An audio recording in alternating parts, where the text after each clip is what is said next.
Dear student, today we will discuss amino acid metabolism. तो different amino acid body में पाई जाते हैं। 20 types के डिफरेंट अमीनो एसिड्स हैं। तो उसके मेटाबॉलिज्म कैसी होती है, यानी वो किस चीज़ में कन्वर्ट होते हैं। तो सिस्टीन जो है ये एक अमीनो एसिड है और सिस्टीन जो है ये कन्वर्ट होता है पाइरूवेट में। ट्रिप्टोफैन जो है ये भी अमीनो एसिड है। पहला जो है वो एलेनिन में कन्वर्ट हो जाता है, ये भी एक अमीनो एसिड है। और ये अमीनो एसिड एलेनिन जो है ये कन्वर्ट हो जाता है पाइरूवेट में। अगर सिर्फ एलेनिन है तो एलेनिन पाइरूवेट में डायरेक्ट कन्वर्ट होगा, लेकिन अगर ट्रिप्टोफैन है तो ट्रिप्टोफैन पहले एलेनिन में कन्वर्ट होगा और एलेनिन जो है वो पाइरूवेट में कन्वर्ट होगा। इस तरह जो है सीरीन जो है वो भी पाइरूवेट में कन्वर्ट होता है। और ग्लाइसिन अमीनो एसिड है, पहले सीरीन में कन्वर्ट होगा। सीरीन भी अमीनो एसिड है, यानी ग्लाइसिन से एक नया अमीनो एसिड बनेगा सीरीन, और सीरीन जो है फिर कन्वर्ट हो जाएगा पाइरूवेट में जो एक कीटो एसिड है।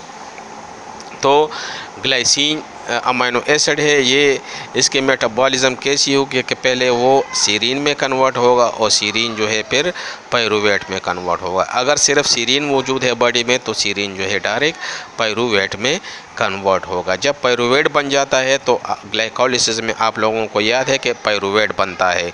तो ग्लाइकोलिसिस को अगर हम रिवर्स कर लें, ठीक है, बैक साइड पे ले जाएं, तो वही ग्लूकोज उससे बन जाता है और उस प्रोसेस को ग्लूकोन्यूजेनेसिस कहते हैं। ठीक है ना, यानी ग्लूकोज जो बन रहा है वो अमीनो एसिड से बन रहा है। ठीक है, तो ग्लूकोन्यूजेनेसिस हो जाता है पाइरूवेट, और पाइरूवेट से जब हम उसको आगे लेके जाते हैं तो एसिटाइल को ए और क्रिप्स साइकिल में चला जाता है ग्लाइकोलिसिस में।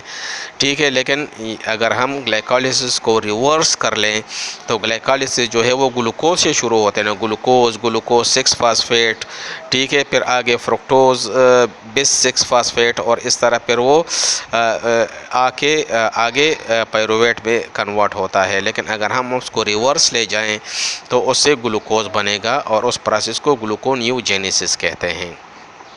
ठीक है, इसके अलावा थ्रेओनीन जो है एक अमीनो एसिड है। थ्रेओनीन भी जो है कन्वर्ट होता है इनटू पाइरूवेट। तो cysteine, tryptophan, glycine, alanine, serine और थ्रेओनीन जो है ये कन्वर्ट हो जाते हैं पाइरूवेट में, और पाइरूवेट से फिर ग्लूकोज बनता है थ्रू ग्लूकोन्यूजेनेसिस। ठीक है, और ये फिर उसका जो रिएक्शंस है ये मैंने आप लोगों को ऑलरेडी इसके लेआउट भेजे हुए हैं। नेक्स्ट जो अमीनो एसिड हमारे साथ आते हैं उसमें जो इंक्लूड है वो है वेलिन। वेलिन एक अमीनो एसिड है। मिथानिन जो है अमीनो एसिड है, और आइसोल्यूसिन जो है ये अमीनो एसिड है। तो ये 3 अमीनो एसिड है जो है ये कन्वर्ट हो जाते हैं सक्सिनाइल को ए में। और सक्सिनाइल को ए अगर आप क्रिप्स साइकिल देख ले तो उसमें एक इंटरमीडिएट है सक्सिनाइल को ए। तो ये सक्सिनाइल को ए सिट्रिक एसिड में जाके इससे एनर्जी बन जाती है। ठीक है, सक्सिनाइल को ए सिट्रिक एसिड में होता है तो ये सिट्रिक एसिड में एंटर होके इससे एनर्जी की प्रोडक्शन होती है। तो किस तरह होता है कि वेलिन, मिथायोनिन और आइसोल्यूसिन जो है ये कन्वर्ट हो जाता है प्रोपियोनाइल को ए में। प्रोपियोनाइल को ए जो है वो मिथाइल मेलोनाइल को ए में कन्वर्ट हो जाता है, और मिथाइल मेलोनाइल को ए फिर कन्वर्ट हो जाता है सक्सिनाइल को ए में, और सक्सिनाइल को ए एंटर हो जाता है इनटू क्रिप्स साइकिल या सिट्रिक एसिड साइकिल में, जिससे उससे एनर्जी की प्रोडक्शन होती है। नेक्स्ट जो हमारे साथ अमीनो एसिड है वो है फिनाइल एलेनिन और टायरोसिन। तो इससे जो है ऑक्जेलो एसीटेट बनता है, सॉरी एसीटो एसीटेट बनता है और फ्यूमरेट बनता है। फिनाइल एलेनिन अमीनो एसिड है और टायरोसिन अमीनो एसिड है। ठीक है, इसकी जब मेटाबॉलिज्म होती है तो इससे एंड में क्या बन जाता है, एसीटो एसीटेट और fumarate.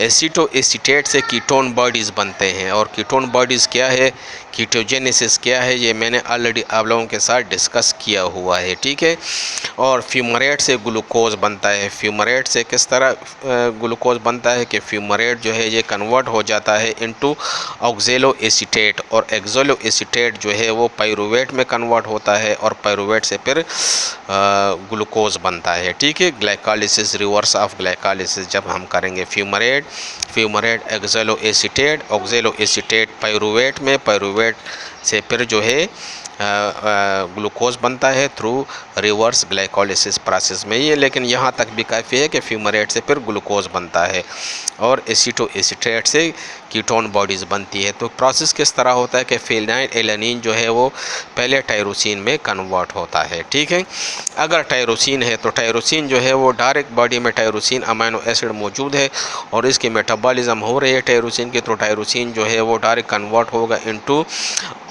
Sorry alpha hydroxy phenol pyruvate में, और फिर डिफरेंट स्टेप्स उसमें इन्वॉल्व है और लास्ट में उससे एसीटो एसीटेट और फ्यूमरेट बन जाता है। ठीक है, लेकिन अगर फिनाइल एलानिन है तो फिनाइल एलानिन पहले कन्वर्ट होगा इनटू टायरोसिन, टायरोसिन जो है वो कन्वर्ट हो जाता है into alpha hydroxy phenol pyruvate में, फिर इसमें डिफरेंट स्टेप्स सम स्टेप्स और इन्वॉल्व होते हैं और लास्ट में उससे बन जाता है एसीटो एसीटेट और फ्यूमरेट। फ्यूमरेट जो है वो ग्लूकोज की सिंथेसिस होती है फ्यूमरेट से, और एसीटो एसीटेट से कीटोन बॉडीज़ की सिंथेसिस होती है। कीटोन बॉडीज़ जो है ये भी बॉडी को एनर्जी सप्लाई करते हैं। ठीक है, और ग्लूकोज से भी फिर एनर्जी बनती है जब उसकी ज़रूरत होती है। तो ये इतने इम्पोर्टेंट नहीं थे, लेकिन फिर भी जो है इम्पोर्टेंट इस लिहाज से हैं कि वाईवे में या शॉर्ट आंसर क्वेश्चन में उसके बारे में आपसे पूछ सकते हैं। तो अब जो प्रोटीन है उसमें जो लास्ट टॉपिक हमारा रह गया है वो बहुत इम्पॉर्टेंट है और वो है यूरिया साइकिल। तो इंशाल्लाह नेक्स्ट लेक्चर में हम यूरिया साइकिल को डिस्कस करेंगे। Okay, thank you.